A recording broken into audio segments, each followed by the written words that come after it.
Hello and welcome. My name is Alan, and today we are back with more Testament of Hope, Dr. Martin Luther King Jr. Let's go ahead and continue picking up where we left off last episode. Among the moral imperatives of our time, we are challenged to work all over the world with unshakable determination to wipe out the last vestiges of racism. As early as 1906, W.E.B. Du Bois prophesied that the problem of the 20th century will be the problem of the color line. Now, as we stand two-thirds into this exciting period of history, we know full well that racism is still the hound of hell which dogs the tracks of our civilization. Racism is no mere American phenomenon. Its vicious grasp knows no geographical boundaries. In fact, racism and its perennial ally, economic exploitation, provide the key to understanding most of the international implications of this generation. The classic example of organized and institutionalized racism is the Union of South Africa. Its national policy and practice are the incarnation of the doctrine of white supremacy in the midst of the population, which is overwhelmingly black. But the tragedy of South Africa is not simply on its own policy, it is the fact that the racist government of South Africa is virtually made possible by the economic policies of the United States and Great Britain, two countries which profess to be the moral bastions of our Western world. In country after country, we see white men building empires on the sweat and suffering of colored people. Portugal continues its practices of slave labor and subjugation in Angola.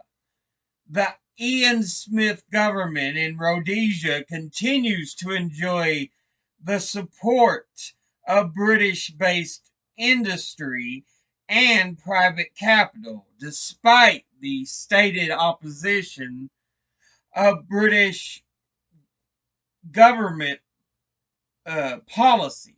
Even the case of the little country of Southwest Africa, we find the powerful nations of the world incapable of taking a moral position against South Africa, though the smaller country is under the trusteeship of the United Nations.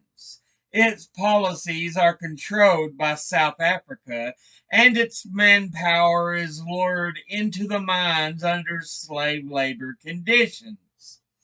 During the Kennedy administration, there was some awareness of the problems that breed in the racist and exploitative conditions throughout the colored world, and a temporary concern emerged to free the United States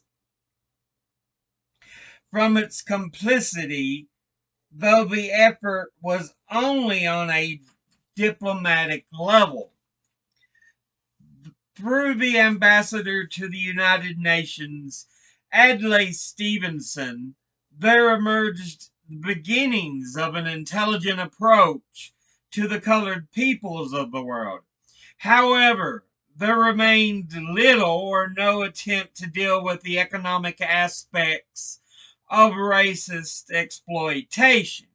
We have been notoriously silent about the more than 700 million of American capital, which props up the system of apartheid, not to mention the billions of dollars in trade and the military alliances which are maintained under the pretext of fighting communism in Africa.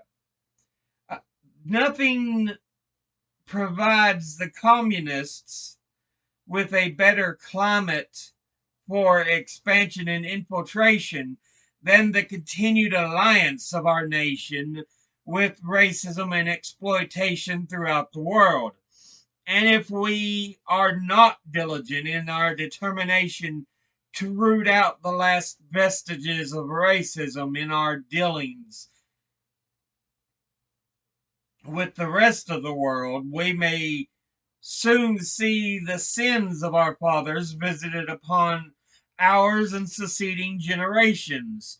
For the conditions which are so classically represented in Africa are present also in Asia and in our own backyard in Latin America.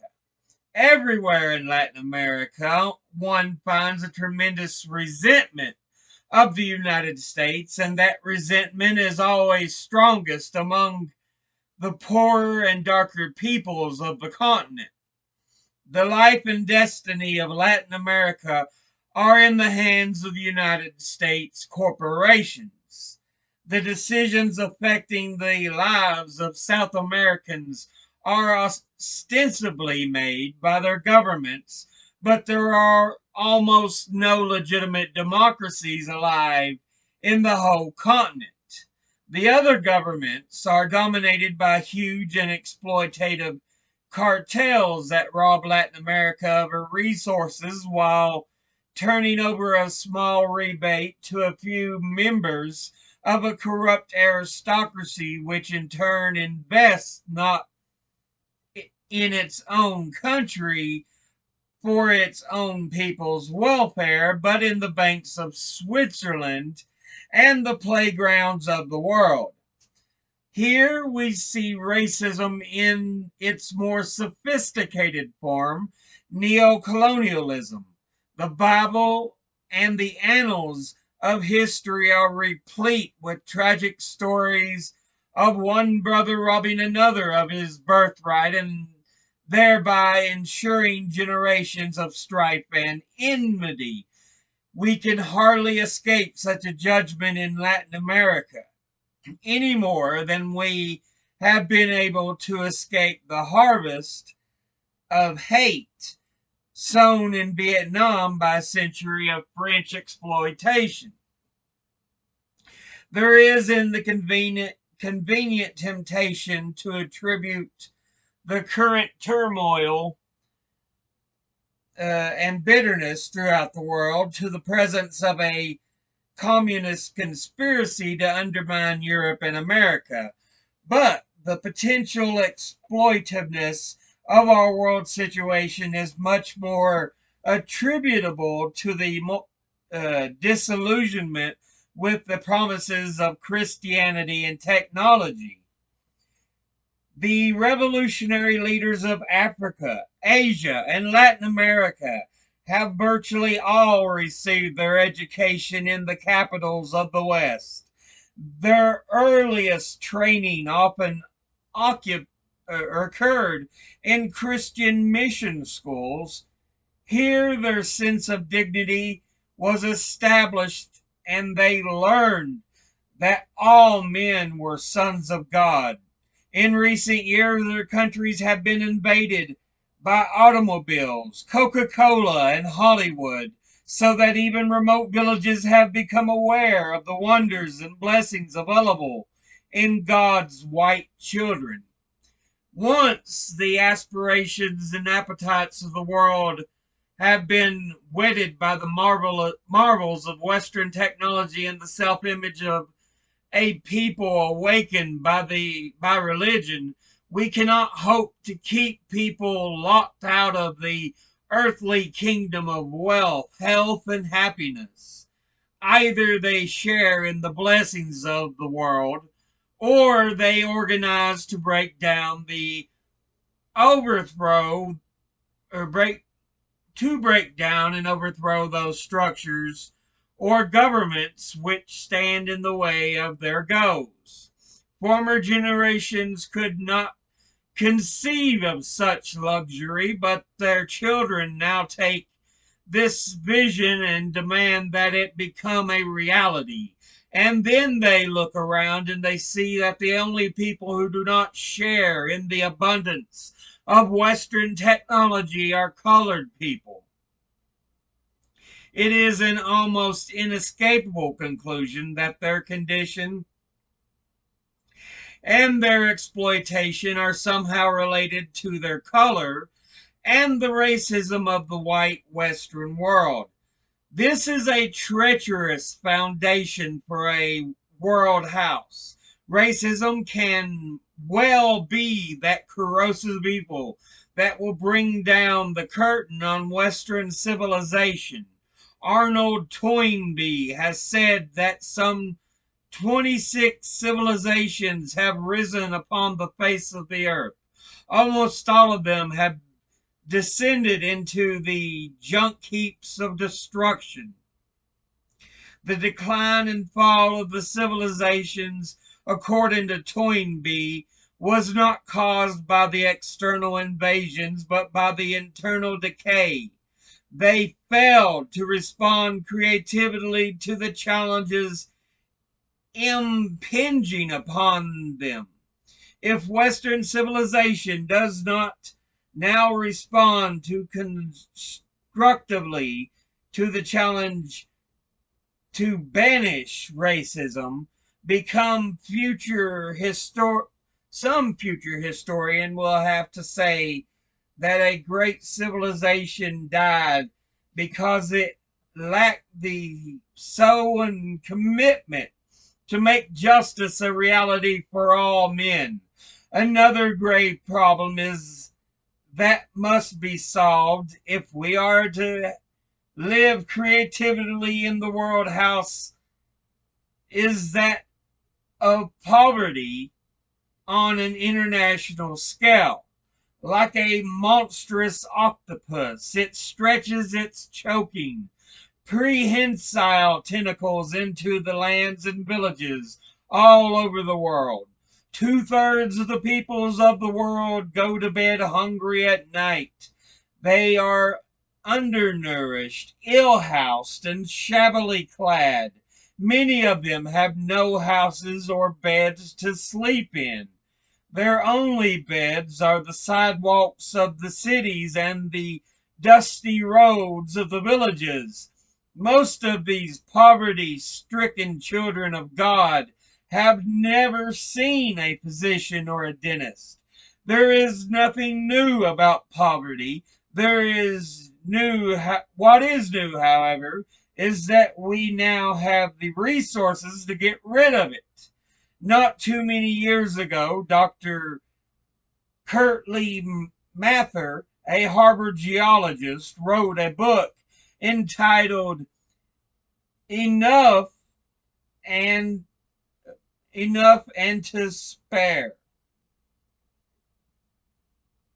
He set forth the basic theme that famine is wholly unnecessary in the modern world.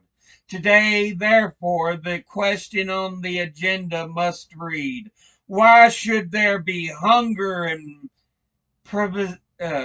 privation in any land, in any city, at any table when man has the resources and the scientific know-how to provide all mankind with the basic necessities of life? Even deserts can be irrigated and topsoil can be replaced. We cannot complain of a lack of land. There are 25 million square miles of tillable land on earth, of which we are using less than 7 million. We have an amazing knowledge of vitamins, nutrition, the chemistry of food, and the versatility of atoms. There is no deficit in human resources. The deficit is in human will. This does not mean that we can overlook the enormous acceleration in the rate of growth of the world's population. The population explosion is very real and it must be faced squarely if we are to avoid in centuries ahead a standing room only situation on these earthly shores. Most of the large undeveloped nations in the world today are confronted with the problem of excess population in relation to resources. But even the problem will be greatly diminished by wiping out poverty when people see more opportunities for better education and greater economic security. They begin to consider whether a smaller family might not be better for themselves and for their children. In other words, I doubt that there can be a stabilization of the population without a prior stabilization of economic resources. The time has come for an all out world war against poverty. The rich nations must use their vast resources of wealth to develop an underdeveloped, school the unschooled, and feed the unfed. The well off and the secure have too often become indifferent and oblivious to the poverty and deprivation in their midst. The poor in our countries have been shut out of our minds and driven from the mainstream of our societies because we have allowed them to become invisible. Ultimately, a great nation is a compassionate nation. No individual or nation can be great if it does not have a concern for the least of these. The first step in the worldwide war against poverty is passionate commitment. All the wealthy nations, America, Britain, Russia, Canada, Australia, and those of Western Europe, must see it as a moral obligation to provide capital and technical assistance to the underdeveloped areas. These rich nations have only scratched the surface in their commitment. There is need now for the general strategy of support. Sketchy aid here and there will not suffice, nor will it sustain economic growth. There must be a sustained effort extending through many years. The wealthy nations of the world must promptly initiate a massive, sustained Marshall Plan for Asia, Africa, and South America. If they would allocate just 2% of their gross national product annually for a period of 10 or 20 years for the development of the underdeveloped nations, mankind would go a long way toward conquering the ancient enemy, poverty. The aid program that I am suggesting must not be used by the wealthy nations as a surreptitious means to control the poor nations. Such an approach would lead to a new form of paternalism and neocolonialism, which no self respecting nation could accept. Unfortunately, foreign aid programs must be motivated by a compassionate and committed effort to wipe poverty, ignorance, and disease from the face of the earth. Money devoid of genuine empathy is like salt devoid of flavor, good for nothing except the trodden underfoot of men. The West must enter into the program with humility and penitence and a sober realization that everything will not always go our way. It cannot be forgotten that the Western powers were but yesterday the colonial masters. The House of the West is far from in order, and its hands are far from clean. We must have patience. We must be willing to understand why many of the young nations will have to pass through the same extremism, revolution, and aggression that formed our own history. Every new government confronts overwhelming problems. During the days when they were struggling to remove the yoke of colonialism, there was a kind of pre-existent unity of purpose that kept things moving in one solid direction. But as soon as the independence emerges, all the grim problems of life confront them in the stark realism: the lack of capital, the strangulating poverty, the uncontrollable birth rates, and above all, the high aspirational level of their own people. The pre colonial period is more difficult and precarious than the colonial struggle itself. The West must also understand that its economic growth took place under rather propitious circumstances.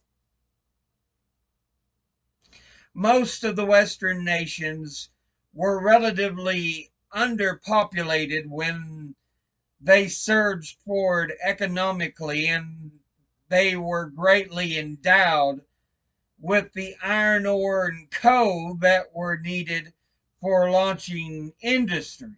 Most of the young government of the world today have come into being without these advantages, and above all, they confront staggering problems of overpopulation. There is no possible way for them to make it without aid and assistance. The genuine program on the part of the wealthy nations to make prosperity a reality for the poor nations will, in the final analysis, enlarge the prosperity of all. One of the best proofs that reality hinges on moral foundations is the fact that when men and governments work devotedly for the good of others, they achieve their own enrichment in the process. From time immemorial, men have lived in the principle that self-observation is the first law of life. But this is a false assumption. I would say that other preservation is the first law of life. It is the first law of life precisely because we cannot preserve self without being concerned about preserving other selves.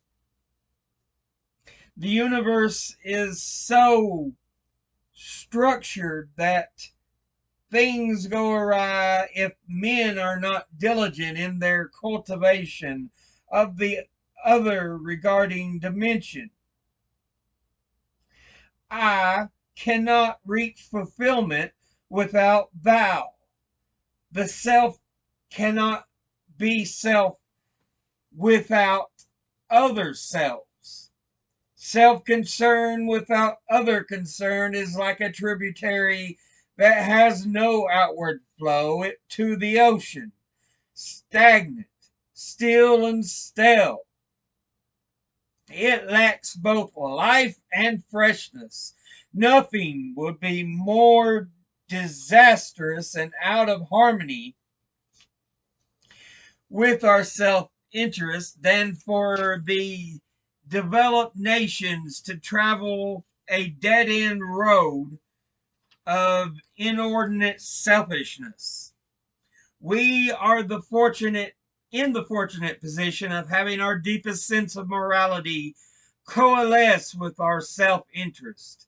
But the real reason that we must use our resources to outlaw poverty goes beyond material concerns to the equality of our mind and spirit, deeply woven into the fiber of our religious tradition is the conviction that men are made in the image of God, and are that they are souls of infinite metaphysical value. If we accept this as a profound moral fact, we cannot be content to see men hungry, to see men victimized with ill health, when we have the means to help them. In the final analysis, the rich must not ignore the poor, because both rich and poor are tied together. They entered the same mysterious gateway of human birth into the same adventure of mortal life. All men are interdependent. Every nation is an heir of a vast treasury of ideas and labor, to which both the living and the dead of all nations have contributed, whether we realize it or not. Each of us lives eternally in the red. We are everlasting debtors to known and unknown men and women. When we arise in the morning, we go into the bathroom, where we reach for a sponge which is provided for us by a Pacific Islander. We reach for soap that is created for us by a European. Then at the table we drink coffee which is provided for us by South American, or tea by a Chinese, or cocos by a West African. Before we leave for our jobs, we are already beholden to more than half the world. In a real sense, all life is interrelated. The agony of the poor impoverishes the rich. The betterment of the poor enriches the rich. We are inevitably our brother's keeper, because we are our brother's brother. Whatever affects one directly affects all indirectly. A final problem that mankind must solve in order to survive in the world houses that we have inherited is finding an alternative to war and human destruction. Recent events have vividly reminded us that the nations are not reducing, but rather increasing their arsenals of weapons of mass destruction. The best brains in the highly developed nations of the world are devoted to military technology. The proliferation of nuclear weapons has not been halted in spite of the limited test ban treaty. In this day of man's highest technical achievement, in the day of dazzling discovery of novel opportunities, loftier dignities, and fuller freedoms for all,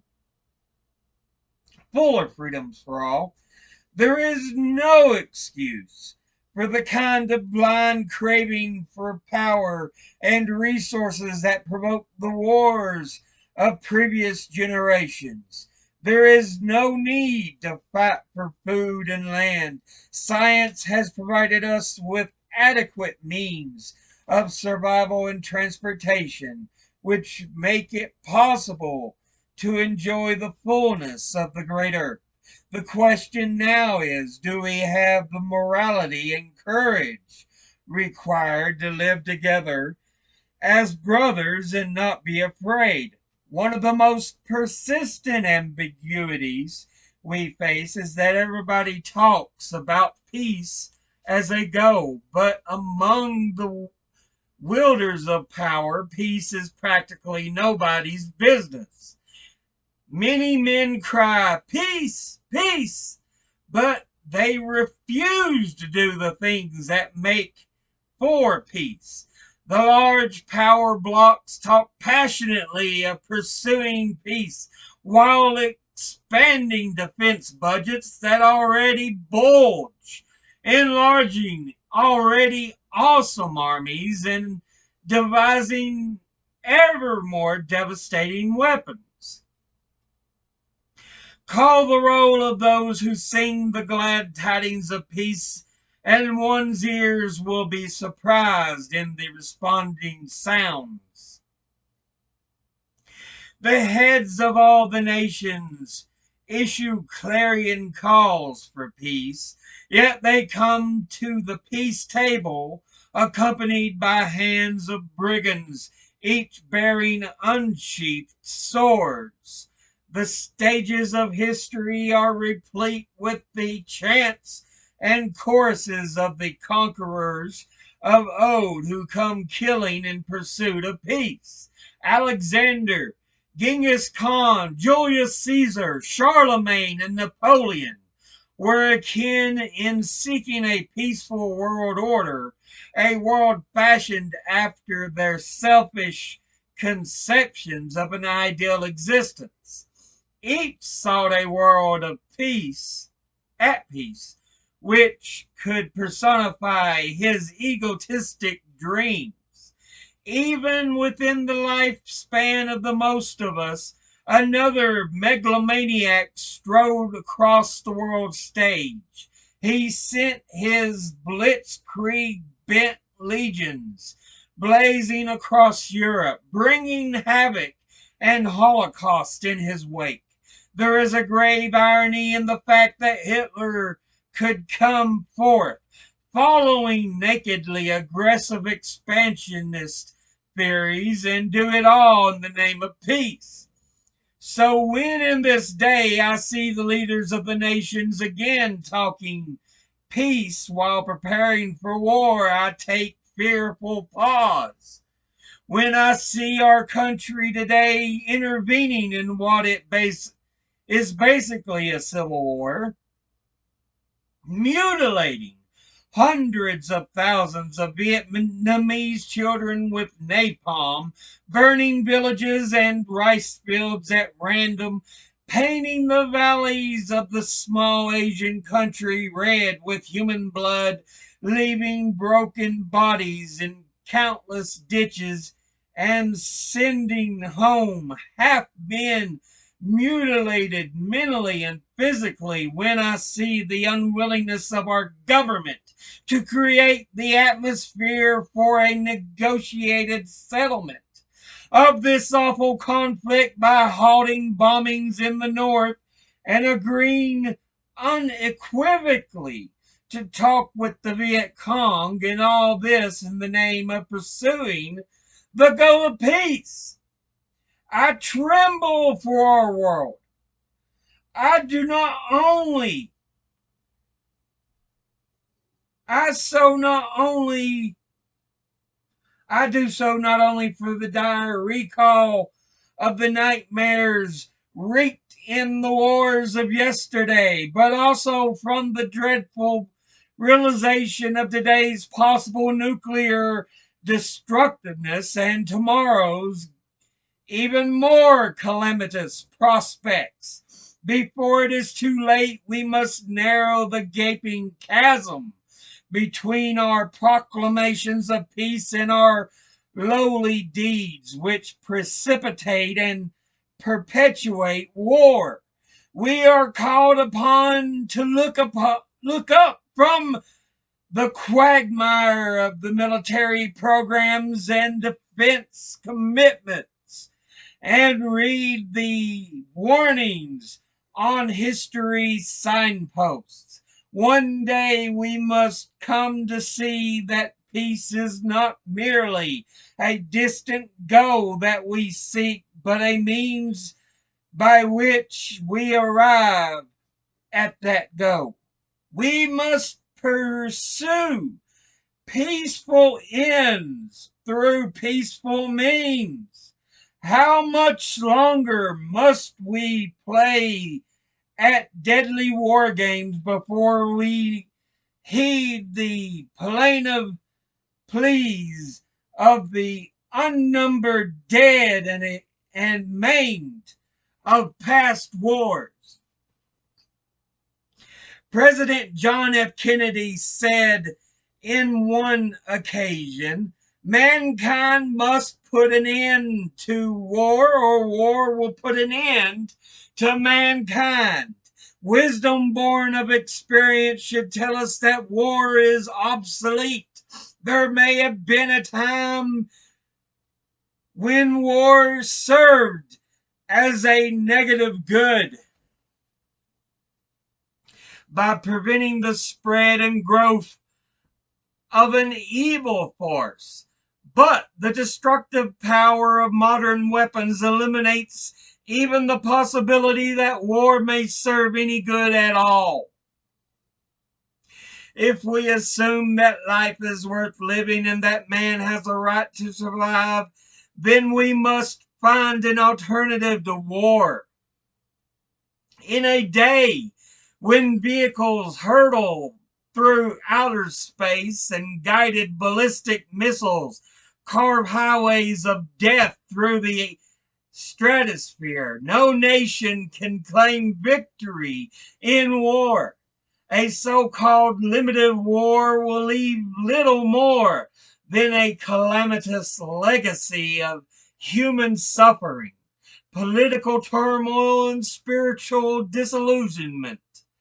A world war will leave only smoldering ashes as mute testimony of a human race whose folly led to the inexorably to ultimate death.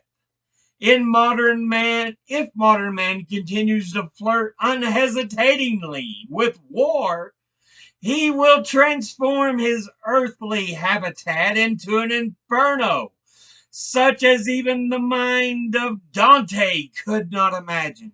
Therefore, I suggest that the philosophy and strategy of nonviolence become immediately a subject for study and for serious experimentation in every field of human conflict, by no means excluding the relations between nations.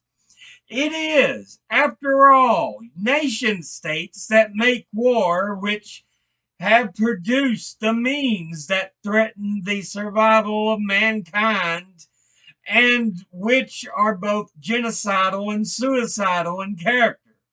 We have ancient habits to deal with, vast structures of power, indescribably complicated problems to solve. But unless we abdicate our humanity altogether and succumb to fear and impotence in the presence of the weapons we have ourselves created, it is as possible and as urgent to put an end to war and violence between nations as it is to put an end to poverty and racial injustice. The United Nations is a gesture in the right direction of nonviolence on a world scale. There, at least, states that oppose one another have sought to do so with words instead of with weapons. But true nonviolence is more than the absence of power. It is the persistent and determined application of peaceable power to offenses against the community, in this case, the world community. As the United Nations moves ahead with the giant task confronting it, I would hope that it would earnestly examine the uses of nonviolent direct action. I do not minimize the complexity of the problems that need to be faced in achieving disarmament and peace, but I am convinced that we shall not have the will, the courage, and the insight to deal with such matters unless in this field we are prepared to undergo a mental and spiritual reevaluation, a change of focus which will enable us to see that the things that seem most real and powerful are indeed now unreal and have come under the sentence of death. We need to make a supreme effort to generate the readiness, indeed, the eagerness to enter into the new world which is now possible, the city which hath foundation, whose building and maker is God. It is not enough to say we must not wage war. It is necessary to love peace and sacrifice for it. We must concentrate not merely on the eradication of war, but on the affirmation of peace. A fascinating story about Ulysses and the Sirens is preserved for us in the Greek literature.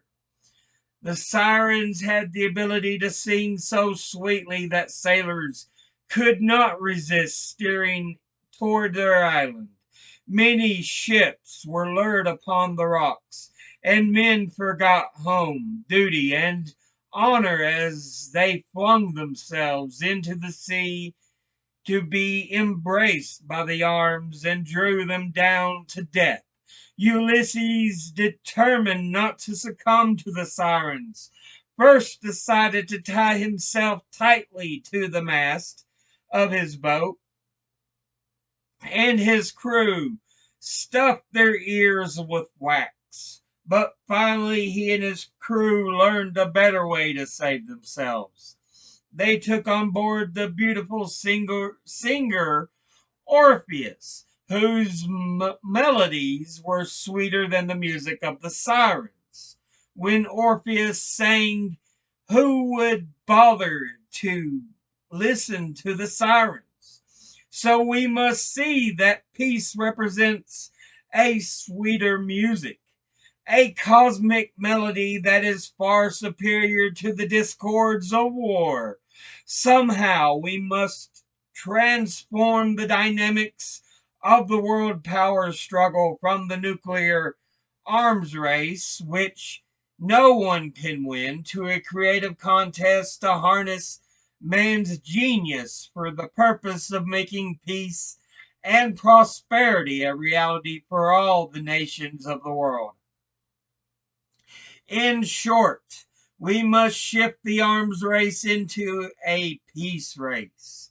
If we have the will and determination to mount such a peace offensive, we will unlock hitherto tightly sealed doors of hope and bring new light into the dark chambers of pessimism.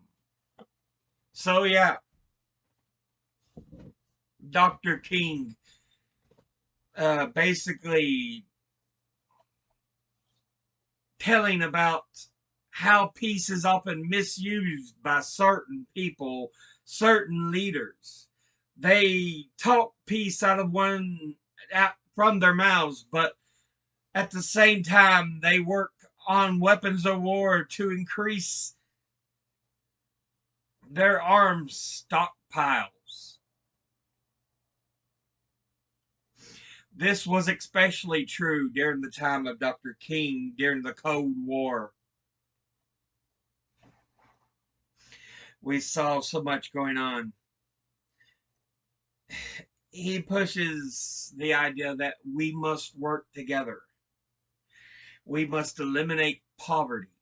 It is responsibility of not just the poor, but the rich have a responsibility to help, not just to get richer. So again, for Dr. King, it wasn't just about race. You know, racial equality was something huge he pushed for, but he wanted human equality, economic equality, equality of nations. But yeah, I'm going to go ahead and end this episode here. As always, educate thyself, think, read, study, learn. Someone tries to tell you something you have trouble believing, ask them to cite their sources. I'll see you all in the next video. Until then, later.